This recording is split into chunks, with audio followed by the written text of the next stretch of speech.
severe sickness and death, the president said he decided to take the vaccine because it protects one from severe sickness and death. The reason I decided to take it, because I don't do things aimlessly, is that somehow, although it may not stop the virus entering, the South African virus and the one of Brazil, it may not stop it entering your body, but if it does,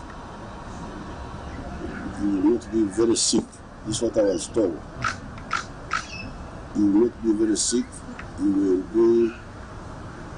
will not die. So you are off the dying list.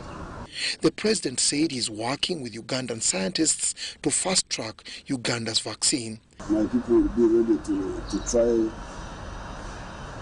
on the mice, on the rats. Some rats called mice. I mean, are they rats or what also? My people will be ready to try on the mice by June. And after we try on the mice to see whether the vaccine affects the mice, then by August we should be able to try on either the monkeys, or if we get permission of the WHO, to try on the human beings direct, jumping the step of the monkeys. The president said government will procure more doses of the AstraZeneca vaccine. Dr. Ruth Acheng said the vaccine protects one from severe disease and death. And the more people get vaccinated, then the greater the opportunity for all of us to get protected, but also to ensure that we don't have our hospitals congested with very sick people. And so it is important that people get vaccinated with the AstraZeneca vaccine that is readily available now, as we wait for our own vaccine that is in the process of research. There are several strains of the virus circulating globally. This includes the variants from South Africa, Brazil, United Kingdom, and others. Even in Uganda, there are variants, but these do respond to the AstraZeneca vaccine. So it's important that everyone takes it, Dr. Ruth Acheng emphasized. Dennis Igoa for UBC News. In more stories, Prime Minister Dr. Rugunda this week encouraged Ugandans to embrace the COVID-19 vaccination exercise to minimize chances of contracting the virus. He made these remarks shortly after taking his first dose of the vaccination at the office of the Prime Minister in Kampala mid this week. Watch. The mid-morning of Friday started as an ordinary working day as always at the office of the Prime Minister. It was spiced by the bold step taken by the Prime Minister, Dr. Rugunda, to prevent the spread of coronavirus in Uganda. Leading by example, he got vaccinated against the virus, clearly indicating that the speed of the captain is the speed of the team. Many of you are here because of a successful immunization program, because measles, whooping cough, pertussis, and other common diseases could not touch you because you are protected. COVID is a serious problem. It's a problem with us. It's taking many people in Uganda, in East Africa, and in the world. Therefore, we should combine efforts to defeat it, and defeating it involves following the SOPs and getting vaccinated. Other than preach water and drink wine, the step taken by the Prime Minister is an assurance that the AstraZeneca vaccine is safe for human use. I must say, physically I feel fine, and number two, I feel safer, that I'm now strengthened to fight COVID in case it comes. So really it's an important protective mechanism. This he's confident to the extent that he foresees a situation where the COVID-19 vaccination card may become an international travel requirement. It will not surprise me if it becomes a requirement almost globally. Yeah. But in Europe, it is already a major issue under discussion. To join him in this pursuit was the Minister for General Duties, Mary Karoro Okurut, and Government Chief Whip, Ruth Nankabirwa. Both described the exercise as smooth and a journey to safety against the virus. It has been a coincidence that as we prepare to take our MPs-elect to Chankwanzi, there is this vaccination exercise. It is such requirement for safety that recently elected NRM members of Parliament will have to undergo before attending the upcoming retreat in Chankwanzi. If you are not vaccinated, you will not be in Chankwanzi. Why do you mix with people who have been vaccinated? First of all, currently the sitting MPs are being vaccinated. Even if it wasn't for Chankwanzi, these incoming MPs who are supposed to be vaccinated, all of them. Vaccination against COVID-19 started officially on 10th March 2021 with health workers leading the way. It has since been rolled out to other vital organs of the state, including army, police, prisons, and parliament, among others. Henry Okurut, UBC. Well, that was the Prime Minister of Uganda getting vaccinated and so many more officials. The Uganda Police Force this week rolled out countrywide vaccination for its officers with a call to commanders to champion the sensitization campaign about COVID-19. Now, Uganda Police Force secured 20,000 doses of the 964,000 that the country received at the beginning of the month. Ever since the COVID-19 pandemic set foot in Uganda, the Uganda Police Force has registered 167 cases with the death of 6 personnel. Despite this, police officers remain part of the frontline workers, a reason they have been prioritized to partake of the 964,000 AstraZeneca vaccine. Specifically, police were given 20,000 doses to begin with. That is very good. So we are going to utilize these vaccines, and when we complete them, of course, we are continuing to have meetings with the Minister of Health, and they are guiding us. When we finish this, we shall be getting more to ensure that at least the whole institution of police is covered. According to plan, foot soldiers in the Kampala metropolitan area have been prioritized to receive their jabs for the next 4 days before spreading to other parts of the country. We're going to do Kampala metropolitan first because, number one, Kampala metropolitan is where we have the largest number of personnel, about 13,000 to 15,000. Number two, this is the area where people converge, those that come from up country and where trucks that are in transit, everything is in the center here, central business district.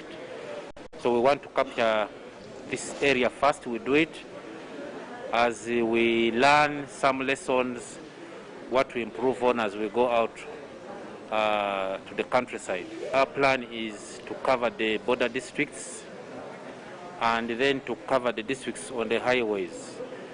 The Mbale, Ziganga, come to Lugazi, Masaka, Mbarara, the highways mainly because of these trucks that crisscross. While officiating at the launch of the vaccination exercise at the Uganda Police Force headquarters in Kampala, Major General Jack Bakasumba emphasized that the core team will be prioritized. Meanwhile, police commanders have been directed to scale up sensitization campaigns about the pandemic with emphasis on preventive measures. Every Monday, it's a directive. All commanders have what we call morning parade. It's a DPC parade. where the DPC and his other senior officers, OC Station, OCID, they brief the personnel in the districts, so they discuss a few things regarding management of police work in the district. So I've just given a directive to all commanders that COVID should be one of the topics to discuss on Monday morning parades of commanders from now until when the country will announce that there is no more COVID. We must support our subordinates. Most of us, we have access to media, social media, we're on TV, we read newspapers, but there are those other lower junior subordinates who can't access all this. At the immunization exercise, key figures in the force were the first to receive their jabs at the Naguru-based police headquarters, including the former Inspector General of Police, John Kose Odomel. Apart from the syringe entering, but as of now, I don't feel anything. Dorcas Kimono, UBC News. Tanzania President John Pombe Magufuli was this week buried at his home village of Chato in Geita district. The burial ceremony was attended by former President right now Samia Suluhu Hassan, I beg your pardon, and former Presidents Ali Hassan Mwinyi and Jakaya Kikwete.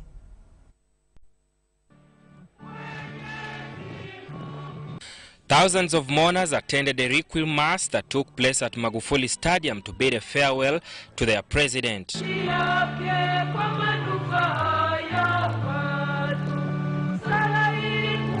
Different dignitaries from government, including the former Tanzanian President Jakaya Kikwete, Ali Hassan Mwinyi, the current President Suluhu Hassan, attended the burial.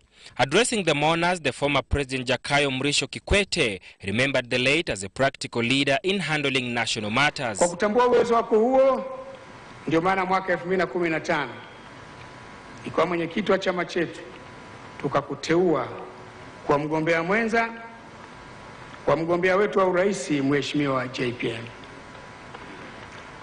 Kwa umahiri mkubwa umeinadi ilani ya uchaguzi ya 2015 na kuiwezesha CCM kupata ushindi.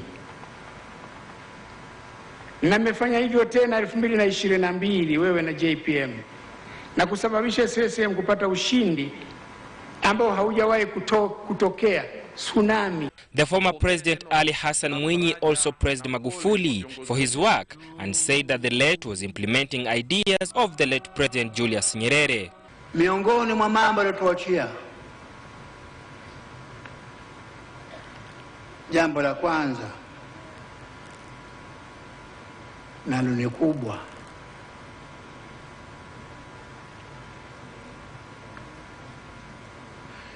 ni pale alipofanya kijana huyu alipoamua kutekeleza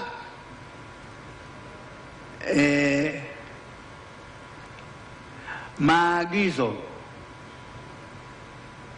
ya baba yetu wa taifa marehemu Mzee Nyerere. Tumekuja kumstiri mpendwa wetu, lakini lazima pamoja na shukrani zote zilizotoka, nami kwa maalum kabisa, kwa mahsusi kabisa, ni shukuru kamati iliyoshughulikia mambo haya pamoja na vyombo vya ulinzi na usalama. Different religious leaders also hailed the late as a true believer who wanted tremendous achievements for the Tanzanian people. The late President John Pombe Magufuli died on Wednesday, the 17th of March 2020, after suffering from heart-related complications. Saddam Mubale, UBC News, Kampala. May the Lord strengthen Magufuli's family. In more stories about his death, Prime Minister Dr. Ruhakana Rugunda this week applauded the late John Pombe Magufuli for his development and legacy to the citizens of Tanzania. Rugunda made the remarks at the Tanzanian High Commission in Kampala, where he signed the condolence book in memory of the fallen president. Details follow.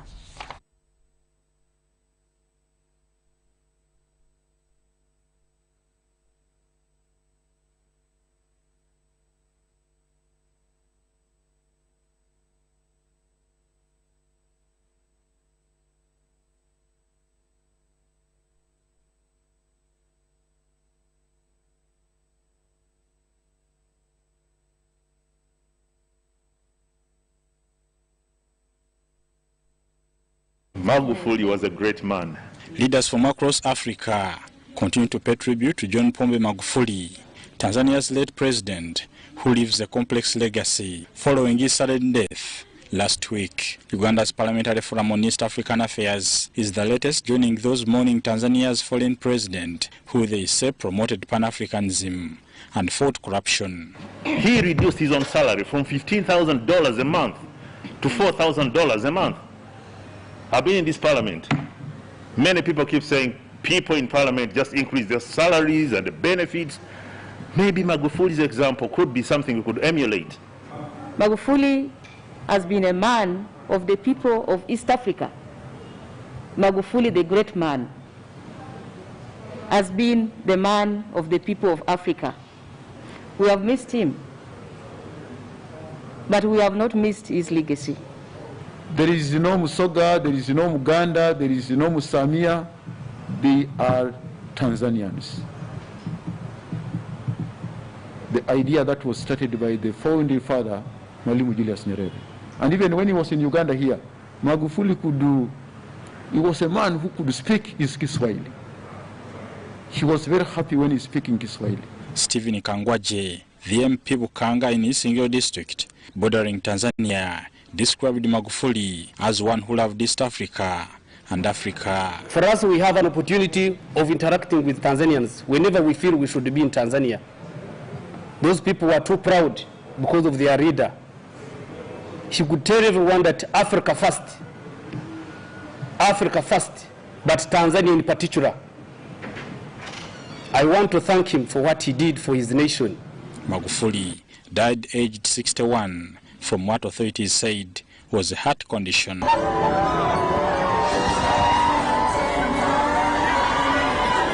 Thousands of mourners continue to line up on the streets of Tanzania, running alongside the motorcade, carrying Magufuli's coffin as the motorcade traverses Tanzania's major towns as the country continues to mourn.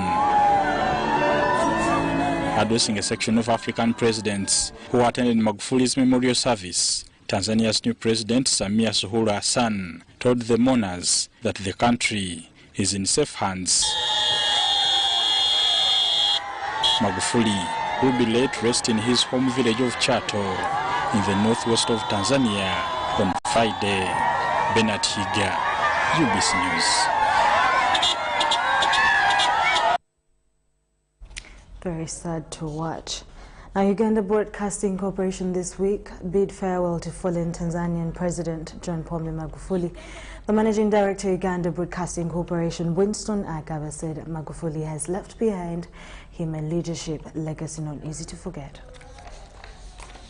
Broadcasting Corporation has been paying tribute to patriotic East African since his death. While signing the condolence book, the Managing Director, UBC, Winston Agaba, says Magufuli was a great leader with an honorable legacy. Magufuli has left his mark because he's been somebody who has been steadfast in what he believed in.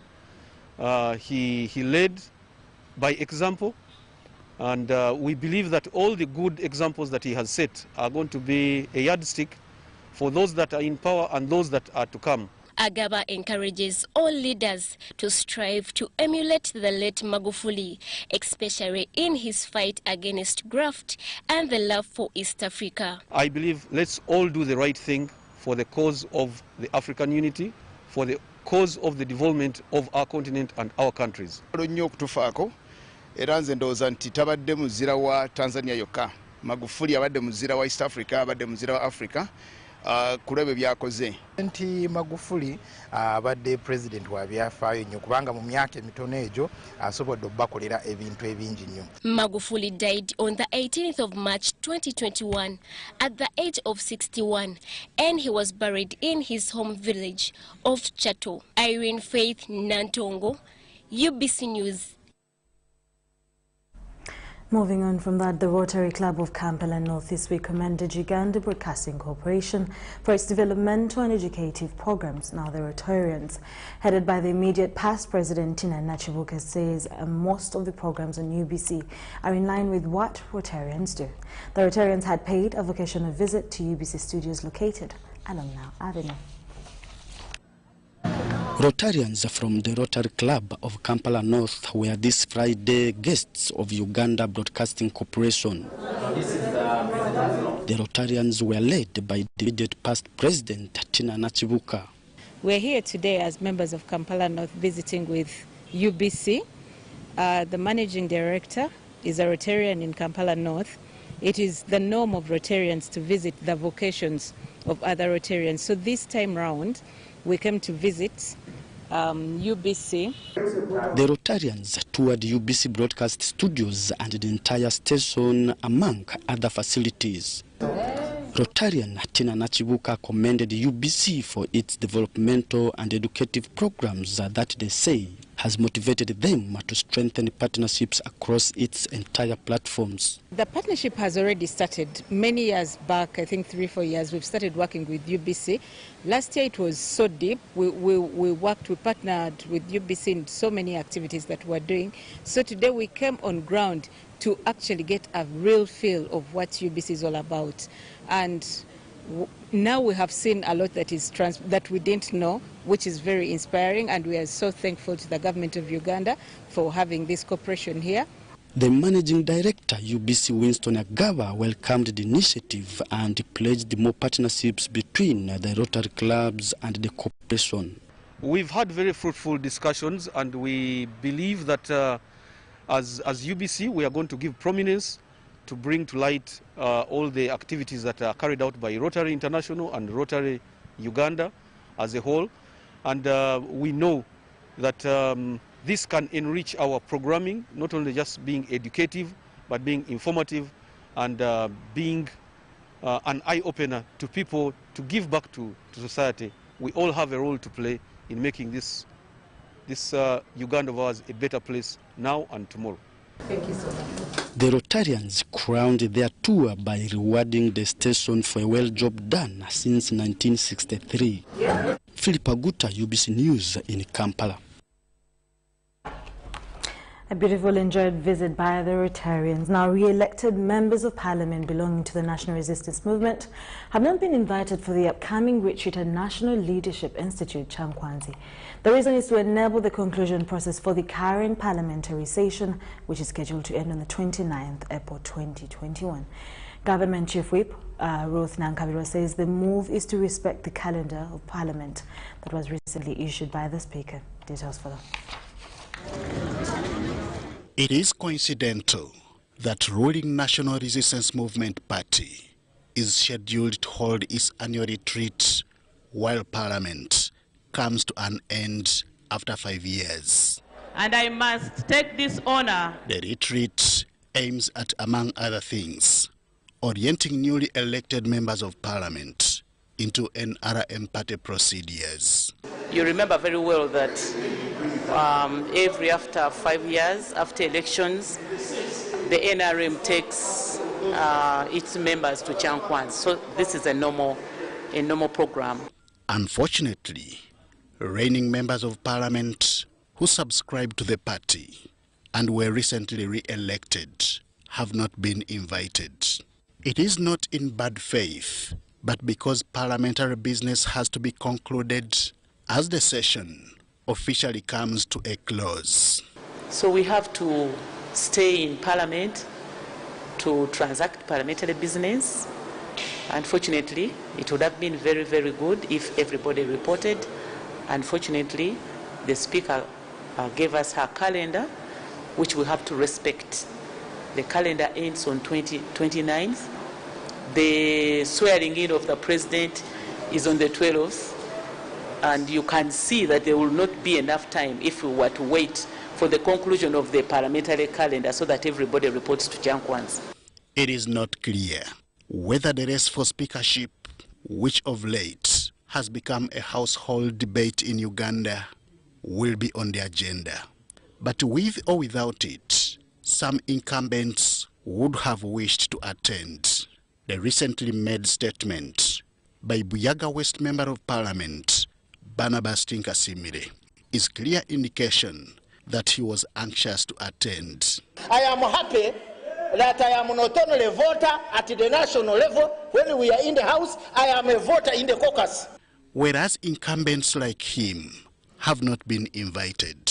Nankabirwa says this will not be the last NRM retreat to be held in Kyankwanzi. There is chance in future. Kyankwanzi is supposed to be done annually. So there will be chance for another time for everybody, every member of parliament who is NRM. The upcoming retreat is meant to last for 14 days, starting from 7th April 2021. President Yoweri Museveni, who doubles as the NRM party chairman, is expected to officiate at the event. Henry Okorut, UBC. Over 300 learners of Champogola Primary School in Kamira Sub-County, Luweero District have a reason to smile after receiving iron sheets for roofing their school. State Minister for Higher Education and Area Member of Parliament Dr. John Chrysostom Muyingo this week delivered iron sheets to roof the school and neighboring hailstorm affecting communities, including a police post. Details for that. State Minister for Higher Education and Member of Parliament for Wamunanika County in Luweero, Dr. Jesse Muyingo, has donated iron sheets, maize flour, maize and beans to Champogola Primary School, whose structures were destroyed by a rainstorm recently. Minister Muyingo also supported communities, churches, schools and the police station that were destroyed by the thunderstorm. Simply because there were no trees to protect this building from the wind, from the wind. So it's important if we are to really sustain the development that is coming up, that we have a clean environment, a good environment, and we can do that, improve upon it by planting a tree, each member in a family. He encouraged communities in the area and the country at large to prepare their gardens for the rainy season and also advised them to shift from peasant to commercial farming for more dividends. On the issue of politics, Dr. Muyingo cautioned the youth against politicking, but should engage in development-related issues. He refuted allegations that he has petitioned the court concerning the recent elections where he lost to his former assistant. The headmaster of Champogola Primary School in Kamira, Kyomugisha, commended the minister for the donation. Kindly, all of the political leaders to come and intervene in this situation so that we are helped to see that we really can stop putting classes in the tree sheds.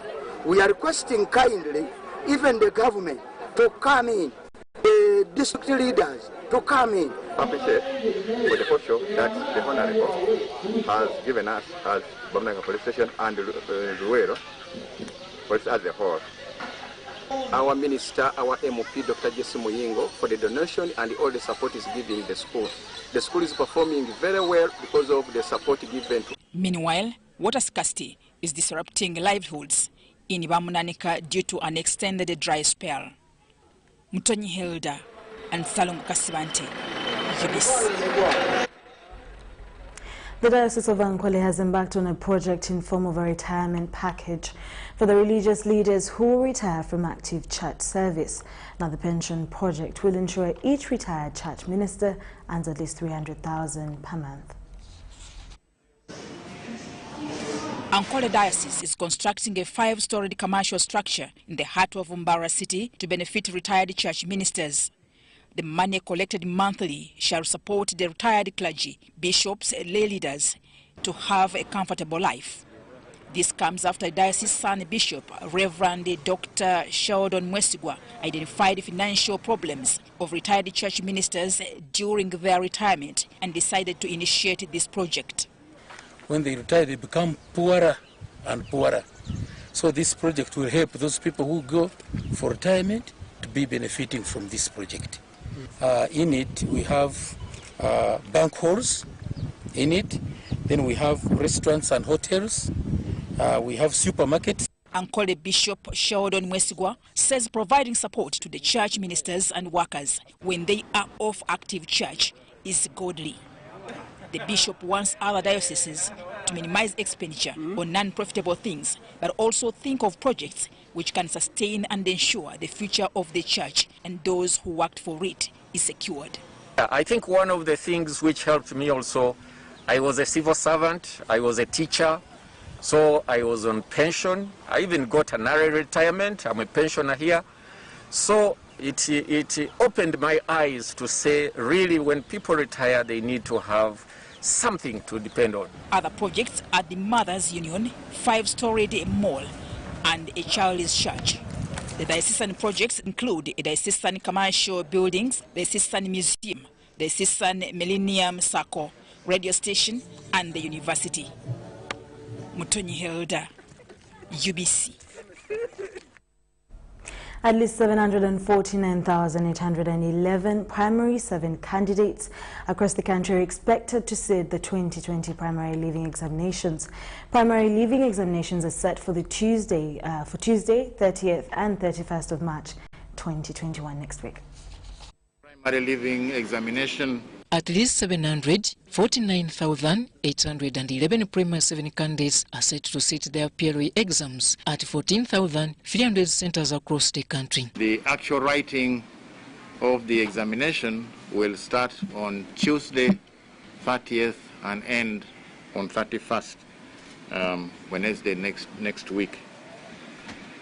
Right now, field activities of training and posting of scouts, supervisors, and invigilators are ongoing throughout the country. The exams began this Friday with the briefing of candidates across the country. In today's briefing, we encourage head teachers to, among other things, inform the candidates of the circumstances that may lead to their being disqualified from the examination or their results being cancelled.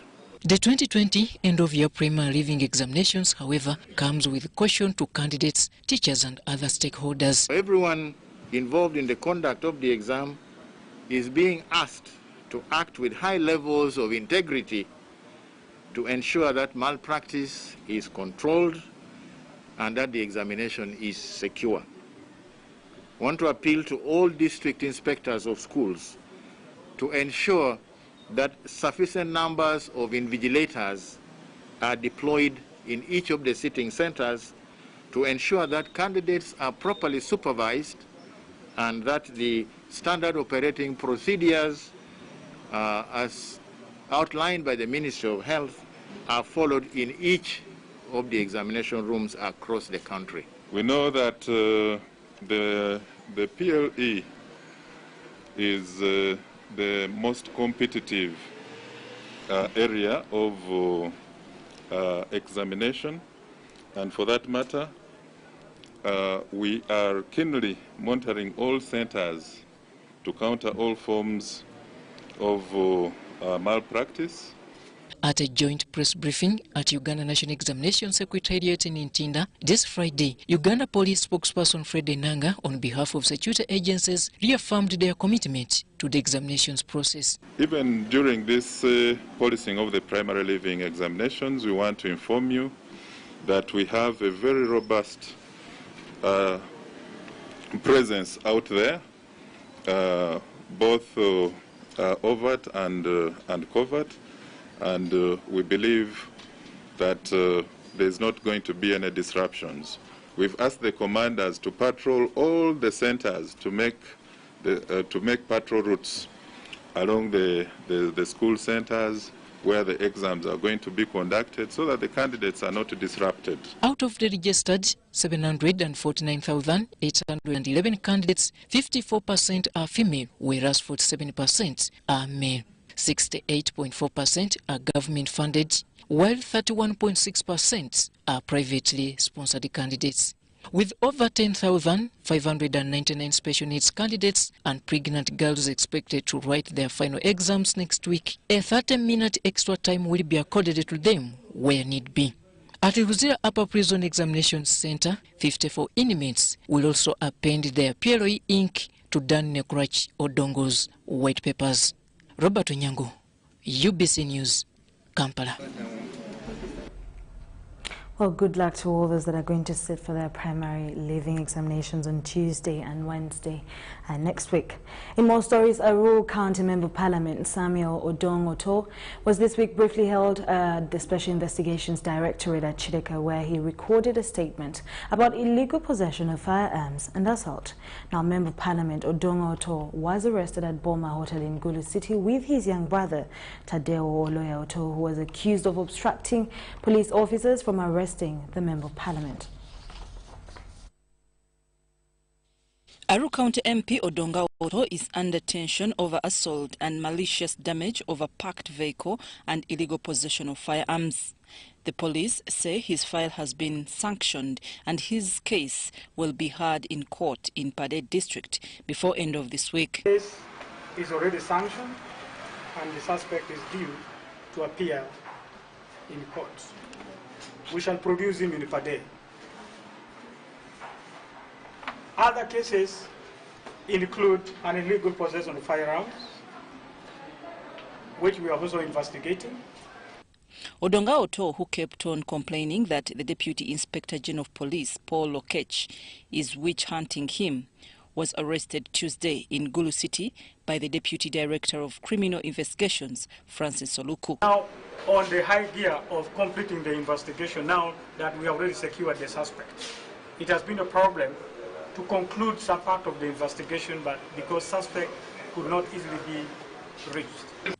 However, Odonga Oto, who was dressed casually, left some police officers confused as he complained that he is being witch-hunted because his votes were stolen in the 14th January 2021 elections. He's calling you. You pick Lokech's phone. You pick it first.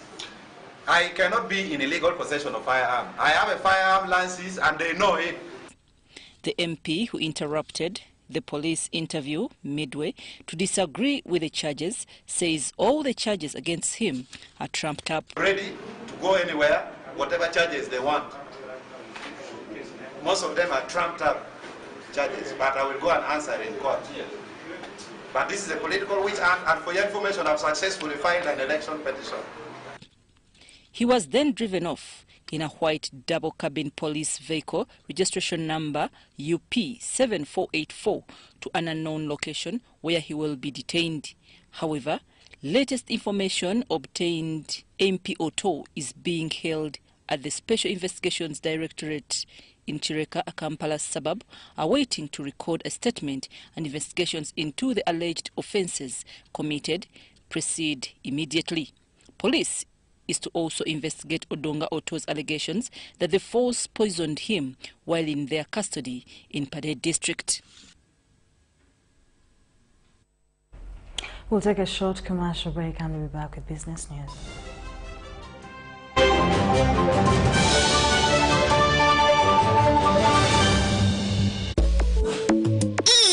Enjoy great value from Airtel with the all-new My Pakalast combo offers. We have customized especially for you the best deals on minutes, data, and SMS with our 3-in-1 My Pakalast combo to give you the best value as you stay in touch with friends and family.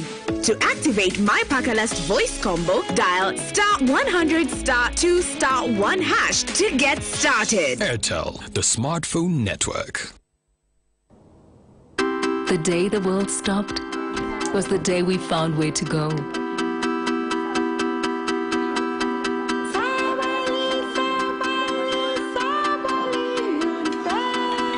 From now on, we're not going to leave anything on our plates, because we've learned to savor the moments that were always there, and they never tasted this good.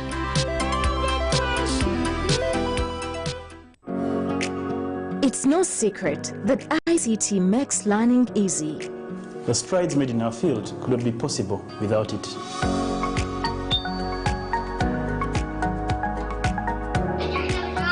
And now we can watch our favorite show.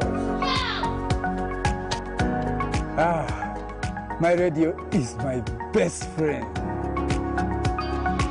UCC provides an enabling regulatory environment and policy guidance for healthy competition. We also facilitate ease of doing business in the communications sector through licensing, standardization, spectrum management, tariff regulation, rural communication development, and consumer empowerment. An informed consumer is an empowered consumer. UCC supports local content and innovations. Driving the development of a robust communication sector in Uganda is Uganda Communications Commission.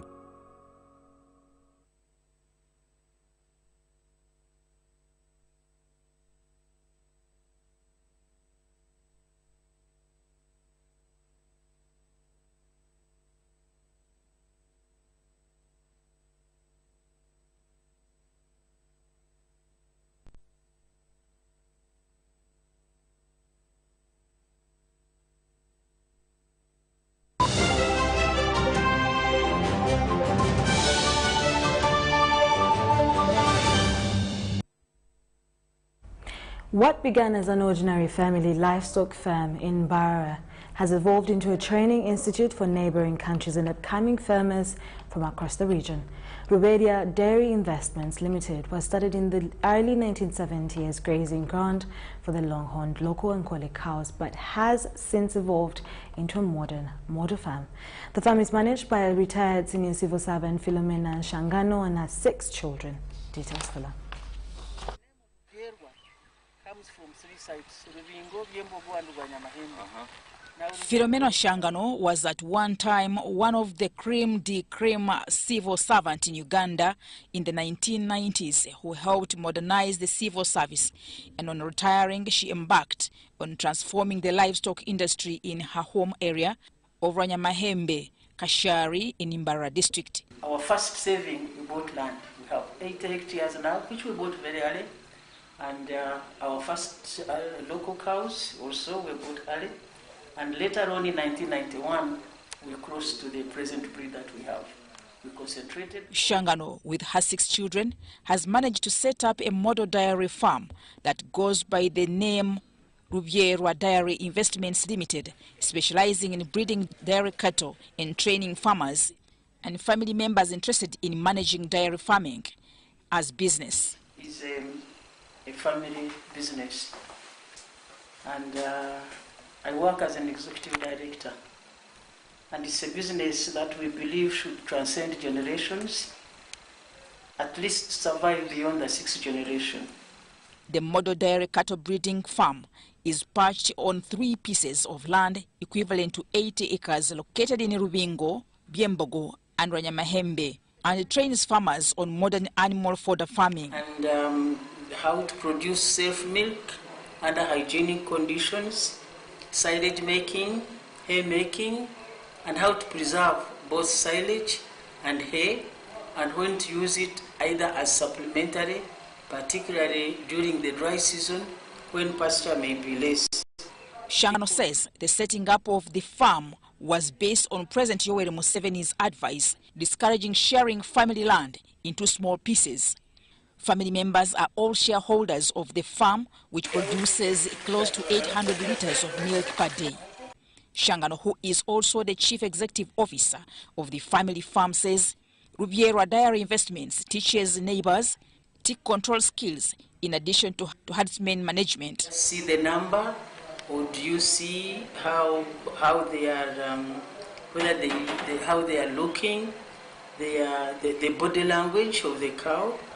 Then we have also genetic goals. If you are breeding, what are your targets? The managing director, Netherlands Development Organization, Andre de Jager, recently visited Rubierwa Dairy Investments and appreciated the organization setup. The priorities we have seen is basically breeding, it is fodder, it is health, animal health. And once those 3 are in place, we can think of let's say, making the next steps. And mechanization is actually one of them. So SNV has been supporting the model farm. The resident district commissioner Mbarara, Godfrey Ntegereise, hailed the founders of Rubierwa Dairy Investment Limited for supporting their community getting organized and transform dairy farming as business and not as a way of life. That if you get a chance and little capital to begin with, you start something with a passion, and be able to accomplish that passion or that vision. That's when you shall leave legacy. That's why you shall say, hey, somebody started like this and has ended very well. Director Technical Services Dairy Development Authority at the Ministry of Agriculture, Animal Industry and Fisheries, Akanchiza Samson Impira commends Rubiera Dairy Investments for empowering communities with dairy farming skills. Technologies eziba kuleeta farmers niziyamba farmers kureba ngu batunga ebyokulya byente kongera amate nibakorana breeding program kureba ngu ente zabanungi kandi zakamwa amate mengi. Mutonyi Hilda and Deo Habimana for UBC. Tekateka ngu meisha tukuza ntiza kubantu enda.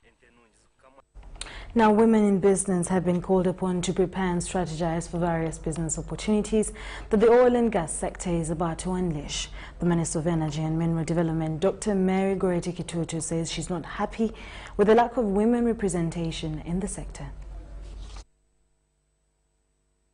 The long-awaited final investment decision in the oil and gas industry presents boundless business opportunities to Ugandans. FID will unlock over $20 billion of investment in the oil and gas value chain. This is good news for entrepreneurs who are prepared to tap into these opportunities. However, there is a concern about the active participation of women in the sector. So we are trying to see that we bring women in this sector. Whenever we advertise for these bids, for people to come and do business, not a single woman led the company has ever come. So, ladies, why? Where are the women? And the women are there. Please, let's rise up and go into this business. These and more issues of gender equality and women empowerment topped the discussions at the Stanbic Bank Women's Month concluding event at Mestil Hotel in Kampala. Women, gender equality issues are not women's issues. It's not a women's rights issue. It is a human rights issue. It touches everybody. Every single one of us. And in the same spirit, each and every one of us has a role to play, to use the platforms we have been given to raise awareness and to do more than just talk about.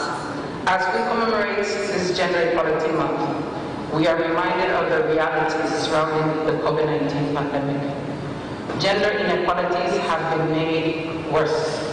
Violence has increased in our homes.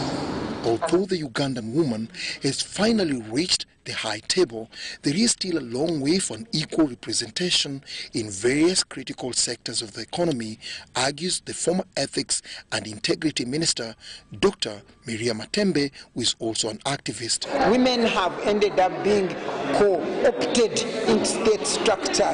They have come into power, into authority positions without power. They are in positions of responsibility and power without power, but serving power, because they've been co-opted. That affirmative action has been abused. Matembe gave credit to the movement government for championing women empowerment. The NRA movement, not party, brought a conducive environment which we embrace. I mean, we were already there. Women lawyers were there struggling. Akford was there struggling. Women and finance, we could not break through. But the environment made it conducive for us to break through. We broke through. We went into political power, political platform. Let me tell you, 35 years ago, you would not see any woman in political leadership. They used to bring one here and there. Women's empowerment includes the action of raising the status of women through education, raising financial awareness and equipping and allowing women with the ability to make life-determining decisions, among others. Benny Sigor for UBC News. Agriculture is majorly dependent on human resource capacity, the extension staff for delivery of agriculture development technologies to the farmers. Now, lecturers and instructors from various agriculture training institutions, extension services providers from Sasakawa Africa Association is holding a meeting in Kampala to harmonize on the tools to improve extension services for the good of the Ugandan farmer. Gaps between extension workers in the field and the extension capacity building from institutions of higher learning in Kampala has been held. Lecturers from learning institutions and members of civil society say that there is need to apply integral methods of production as a way of making a paradigm shift from subsistence to modern production. That for change to happen, we need to have an attitude set. And so in this, it cannot be taken on by one program or one institution, but in partnership with different organizations, that we are able to gradually encourage attitude change towards quite a number of these practices, so that we move away from business as usual. The transition from subsistence agriculture to market-oriented and finally to commercial agriculture requires a set of conditions beyond human resources. Because we as a university, we might produce the graduates to actually offer technical advice and extension services, but then do the farmers have access to appropriate financing? Do the farmers have access to appropriate inputs, improved seeds and improved breeds of livestock? Do they have access to markets which can stimulate them to production? Identified gaps include agricultural development, which depends on technology, research and capacity of the extension. Extension service delivery is key, because without the professionals, without adequate skills of these agriculture extension workers, then all these other efforts will not build up to the fruit that we need, because we need the farmers to be capacitated. But what we are looking at as Sasakawa is partnering with the various actors, including input companies, including academic institutions, and of course we cannot forget the government, because we have an MOU with the government through the ministry to complement the extension system of the country. The country director Sasakawa Africa Association, Dr. Rosalyn Nyamutale, says strengthening the institutional capacity to produce relevant agriculture extension staff is key in addressing the ever-changing needs of agricultural production. The purpose of this meeting is to strengthen our partnerships. Sasakawa Africa Association has the human resource development component, which looks at developing the capacities of extension workers through their universities where they go for the studies, but also it focuses on developing the capacities of the field extension workers. Participating universities include Makerere University, Uganda Christian University, Gulu University and Wisitama University, where there is a Department of Agricultural Extension Training. Story compiled by Douglas Setumba for UBC News.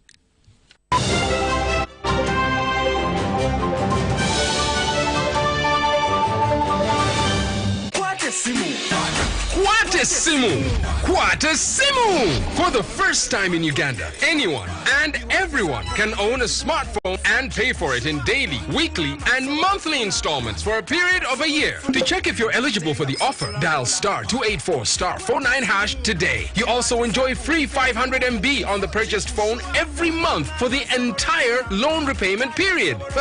Uganda Nyuma. Airtel, the smartphone network.